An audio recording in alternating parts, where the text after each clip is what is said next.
বিশ্ববিদ্যালয় ক্যাম্পাসে হোক কিংবা কোনো ক্যান্টিনে হোক বা অন্য কোনো সাধারণ জায়গায় হোক, ছেলে এবং মেয়ে, নারী এবং পুরুষ একত্রে বসে যদি ইফতার করেন, তারা যদি গায়রে মাহরাম হয়ে থাকেন, তাহলে সেটি একটি নাজায়েজ এবং গুনাহের কাজ।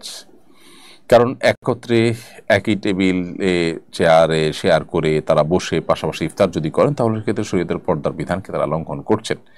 যেখানে নামাজের মতো ইবাদত করতে গিয়েও আল্লাহ রাব্বুল আলামিন নারীদের কাতারকে পুরুষদের কাতারের চাইতে ভিন্ন রাখতে বলেছেন, শেষের দিকে রাখতে বলেছেন। সেখানে আপনি যদি কোনো আয়োজনে, কোনো ইফতার পার্টিতে একাকার করে ফেলেন, তাহলে সন্দেহভাবে সেটি গুনাহের কথা। এখানে যারা আয়োজক হবেন, যারা এখানে সামিল হবেন, তারা অবশ্যই গুনাহগার। তবে হ্যাঁ, আপনি নিজেকে যদি সেখান থেকে রক্ষা করে ওই আয়োজনের মধ্যে আপনি নিজেকে সেভ করে আলাদা করে ইফতার করে চলে আসেন, তাহলে সেক্ষেত্রে আপনার জন্য সেটা নাজায়েজ না হতে পারে। কিন্তু আয়োজক এবং এই ঢলাঢুলিকে যারা সাপোর্ট করেন, সমর্থন করেন বা যাদের সাথে সামিল হয়েছেন, তারা অবশ্যই গুনাহগার হবেন। কেন শরিয়াত পর্দার এই বিধানের কথা বলে, কেন আল্লাহ রাব্বুল আলামিন এই নির্দেশ দিয়েছেন আমাদেরকে, সেটা আমরা হাড়ে হাড়ে টের পাচ্ছি আমাদের সমাজে নানা অস্থিরতার যে সংবাদ আছে সেগুলোর মধ্য দিয়ে।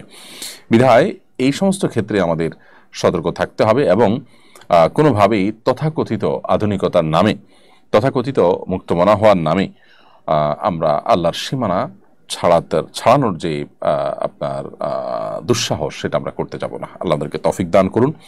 এবং বিশ্ববিদ্যালয় ক্যাম্পাস সহ অন্য যে কোনো জায়গায় যদি কোনো ইফতার আয়োজনে নারী পুরুষ একসাথে থাকেই, তাহলে নারীদের জন্য আলাদা আয়োজন থাকবে, পুরুষদের জন্য আলাদা আয়োজন থাকবে।